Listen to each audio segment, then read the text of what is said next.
तर आपल्या भागातील जे काही शेतकरी आहेत साहेब, आपल्या भागात मिरज तालुका किंवा तासगाव, कवठेमहांकाळ हे ज्या तालुक्यात, पलूस तालुका म्हणा, द्राक्ष शेती भरपूर प्रमाणात केली जाते. बरेच शेतकरी म्हणतात की एससीटी वैदिकची उत्पादनं महागडी आहेत, त्याबद्दल तुमचं मत काय?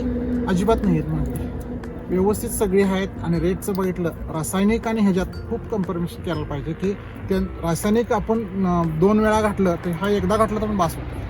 हा, रासायनिक काय करावं, ते सारखं सारखं द्यावं लागते. द्यायला पाहिजे. बर, ते तसं नाही, एकदा पोट भरून घातलं ना म्हणजे माणूस पोट भरून जेवलं आणि सारखं सारखं चहा पिणं त्यात फरक आहे. फरक आहे.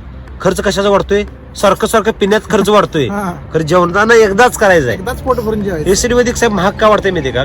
रोख घ्यावं लागते हो, म्हणून महाग वाढते. हे उधारीवर चालते, मग इकडे मीटर चालू होतंय सगळं. साहेब ते कधीतरी भागवायचं आहे ना, कधीतरी एकदा भागवायचं, कधीतरी एकदा द्यायचंच आहे. द्यायचं. तर मग रोखच घ्या ना. मग रोग काय असेल ते रोग घ्यायचं. हा, सवय पण चांगली लागते. आणि येताना उत्पादन काय होते, जे येणार आहे ते निव्वळ स्वच्छ येते, अगदी शुद्ध, डबल येते उत्पादन. डबल येते उत्पादन. डबल येते. बर.